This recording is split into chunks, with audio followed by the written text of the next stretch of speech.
What's up, Buck? Doug with D&E in the garage. Today we're going to be replacing the radiator in a Jeep Grand Cherokee with the 4.7. This process is going to be exactly the same or similar for all Grand Cherokees from 99 to 04 with the 4.7. This one has a hydraulic cooling fan. Most WJ V8s did. I think 99 might have had a mech fan, and maybe some other years snuck in there. If you have a mechanical fan or an electric fan, your process is a lot easier. This is the hardest version. Now, there are two primary ways to do this. You can either take the grill and the bumper and all that stuff off, and then you can remove the fan shroud and just take the radiator out, or you leave the grill and all this stuff, and you do have to disconnect the hydraulic fan and remove the fan shroud with the radiator. That's the method we're going to be doing today.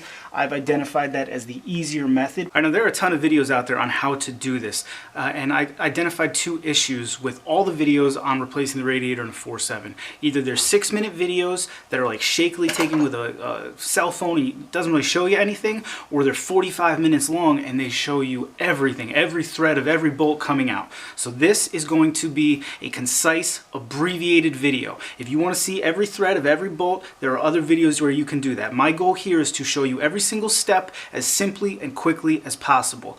Let's get into it. Alrighty, now I like to start underneath the Jeep. Disconnect everything that's going to have to drain or drip. That way it can be draining and dripping into buckets while you're working up top. First thing you're going to do, you may or may not have this plastic shroud at the front of your vehicle. For reference, this is the bumper right here, and then this extra plastic shroud. If you do, you're going to want to remove that. Comes out easily with, you can use a claw hammer to pry these little guys down. I think they make a tool for it, but I certainly don't have it. They just pop right out. There's 4 of them.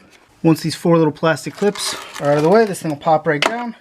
You can put it aside. Next thing you want to do is find the 2 transmission cooler lines that come from the passenger side of the engine up to the radiator. There's a hard line, then a piece of rubber line, then a hard line. You can disconnect whichever side of the soft rubber line you want. It's definitely easier later if you undo the radiator side. These are just compression clips. Take a pliers, compress them, slide them back, and then have a bucket ready. Depending on, oh boy, how old your Jeep is, will depend on how difficult it is, but all you're gonna do now is find a way to slide the plastic line off of the hard line. I almost forgot a wildly important step. You need to mark which hose goes to where. I like to use a piece of tape and I put it on either side of one of the hoses. That way the blue tape hose goes back onto the blue tape hard line during reassembly. If you mix these up, you're gonna have a bad day. Alright, I'm not gonna lie, these are giving me so much trouble up here. There's more room to work back here. I'm gonna slide these compression fittings back on, mark this hard line instead, and I'm gonna disconnect them in the back. Alright, after that, we're gonna come right to the front of the motor here. The radiator fan, hydraulic fan right here. It has 3 fittings. One is a compression fitting like the ones we just dealt with. Hopefully that doesn't give us a problem. One, I believe, is an 18mm bolt. And the other one, I believe, is a 21mm bolt, and it has a cage on it to keep it from moving. So the first thing you need to do is use a screwdriver to kind of bend these tabs back a little bit, and the cage should slide down and out of the way or off. Try to remember to put that back on later. I believe this is a 21. Yep, 21. A nice little 18 in the middle there. Okay, that's good. And then this one right here is just a compression. You get a pliers on the clip, slide it down, pull it out. I'm gonna work in here without the camera, but that's relatively simple. Have a bucket ready because this is going to leak power steering fluid when you pull these off. All right, the last thing you have to do down bottom is to drain the radiator. I don't know if you can see it, but on the driver's side of the radiator, there is a petcock. From the factory, it had a hose. Sometimes that hose is gone. You can either use that hose or put a new one on the petcock. You can drain it into any receptacle you choose. I'm going to drain it into a container because this coolant in this radiator is new, and I'm going to reuse it. And that's that. I know you can't really hear it or see it, but it is in fact flowing in there. I'm going to go up top and remove the radiator cap, which will make this go quicker, and little by little it will drain the entire radiator and most of the motor. Alrighty, now if the gods are smiling on you today, that will be the hardest part of this whole thing. There is some pain wiggling the radiator out, but being underneath there, looking up, arguing with those lines should be the most difficult part of the project. The next thing you're going to want to do is come up top. We're going to work from the top down now. First, removing this rad support, which has 4 10mm bolts and 2 T30 Torx heads. Alright, the next thing we need to remove is this hood latch. You can see it's 2 1/2 inch bolts nuts right there. A lot of people make a big deal about marking this so that you can get it lined up perfectly again later. It's not hard to adjust. It's much harder to match your markings than to just give it some light adjustments. So go ahead and get a wrench on them and just pop them off. It's no big deal. Now once you have all your bolts out and your hood latches out of the way, we're going to remove this metal rad support from underneath these plastic tabs. These tabs go to the header panel. They very commonly break on WJs. This one was broken, it seems, when I found it. It's not a huge deal. That one kind of holds the headlight from shaking like this, but whatever. Point is, if possible you want to try not to break them, what you're going to do is just sneak this out from underneath it. Alright, jimmy and wiggle everything. It's going to seem like it's a bad idea, but if you just give everything a little bit of pressure, you can remove this easily without doing damage to anything. Next step is to remove the upper radiator hose. You will not have 2 hose clamps on here. I put the second one on because I originally thought this leaking radiator issue was an upper rad hose, so I put that on to see if that would tighten it up. Slide that guy back, and this rad hose should just slide off. Okay, there we go. You look through the grill, you can see a 10mm bolt right there and an identical one on the other side. We are going to remove those next. They are what holds the AC condenser to the radiator. There you go, that guy comes right out. And you can see there's another one on the other side, right there. Oh, my light's kind of blocking it. Right there that we're gonna pull out. Now if your Jeep has a power steering cooler, this guy right here, this little small radiator as well, there's gonna be another bolt you need to take out. It's on the same side as the last one. The last one was right down there. This one's right up here. All right, next thing you need to do is come down here a little bit. You're gonna look and see these tabs right here? This is your AC condenser right here. This is your radiator, and this tab is where your AC condenser is held. Now, since we have the bolts out, you see the AC condenser can move a bit. You want to pop it up and out of those tabs on either side of the radiator. Alright, once you get the lower rad hose off, you have a couple of these white clips. There's 3 of them. They're holding the power steering lines to the hydraulic fan to the actual fan shroud. Rather than trying to open them up to free the line, I find it's much easier to pry them off of the fan shroud. There are 2 that you can get from up top. One right here by the actual power steering pulley. The other one's on the other side right there. And the third one, I think you can probably see the white bit right down there. That one you get from the bottom. After that, you need to disconnect the fan harness. It's going to be this guy right here. This one's real dirty, so it's hard to tell, but there's a red tab. I mean, if you guys are at all familiar with Jeeps, you know those kind of connectors. They got the red tab. So if you disconnect it from the radiator housing itself, you slide this little red tab out. See if you can see that. Slide that out. You might need to use pliers. And then right here, there's a tab you push in, and it should slide apart. Push down, slide out. There you go. All right, we're getting down to it. Last thing we need to do is remove the actual radiator bolts. There's some 10mm bolts holding the radiator to the Jeep. Now, a lot of these V8s have this little bit of rubber ducting here. A lot of people have already taken them out, but they're just held in with little grommets on the side. Again, you can get some kind of pry bar or something. It's just like that plastic shroud we took off the very first step. They just pop out. A lot of people have already removed them. You need to remove them to get to the 10mm bolts. All right, once this rubber is removed, you can kind of work it around out of the way, kind of over here in front of everything. Let's see, can you guys see in there? Way in the back. Yep, you can just barely see it from where you're at. I'm gonna have to show you now because I can't pull them out with the camera there.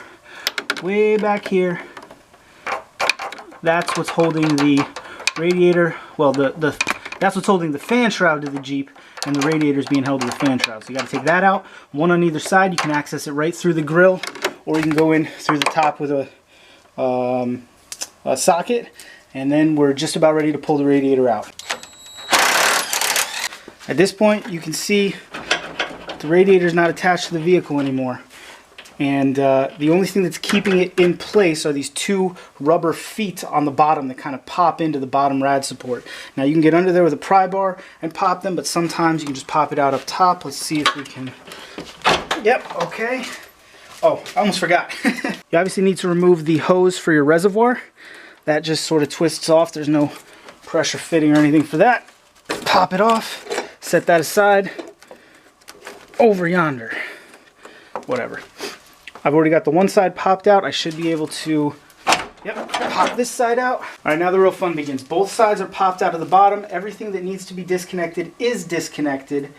All that's left is to maneuver this thing up out of the engine bay, around the AC condenser here, and all the other stuff. And it's really just takes a lot of time of fidgeting and moving. It helps if you have another person here. I do not. And little by little you will eventually get it out. Now remember, at this point, when you're wiggling this thing around all the various pieces in there, you have a lower radiator hose, you have transmission cooler lines, you have the power steering lines, you have the AC condenser, you have the power steering cooler. There's a ton of stuff, so just take your time. Yes, it's aggravating. It takes a long time, but it doesn't need to derail you and be miserable. Just take your time, little by little, pick it up, see what's holding it up, move that out of the way. I know a lot of people, there's power steering lines over here.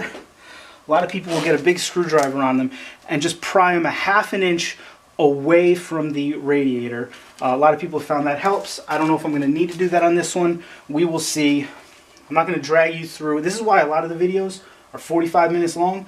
They record the whole half-hour process of arguing with this thing. It sucks. There's no good way to do it. I can't give you any more specific clues than what I already did. I'm going to wrestle with this, and when it's out, we'll move on to the next step. All right, friends, we did get it out. We are almost there now. The first thing we have to do are these metal clips on the old radiator need to come off because the new radiators do not come with them. I've never seen a radiator that comes with them. You know what? They got a little retaining thing that's tapped down inside. Pick that up, and then you should be able to slide it right off. You'll figure it out. It's an annoying extra step you have to take, but it is what it is. I think if you get a Mopar radiator, they're probably included, but you probably paid $300 or $400 for said radiator, so they doggone better be included. All right, next you're going to take your radiator, flip it over. If you have a hydraulic fan like this, you never want to lay it flat. There are sequential gear rotors inside of this, and they have fluid in them, and if you lay it flat, they can get weird and they can lock up, and you always want to keep it somewhat up the way it was in the vehicle. So you got it flipped over. Obviously you're going to need to remove this lower rad hose, which just slides right off. These transmission cooler lines need to come off. They are 7/8. Ow! They usually pop right off. There are two things left you have to do with this old radiator. Take this hose, if you're going to want it, the drain hose, your petcock hose. New one probably didn't come with it. And then there are going to be 4 10 mil bolts that you need to pull out. And then your fan, whoops, pops free.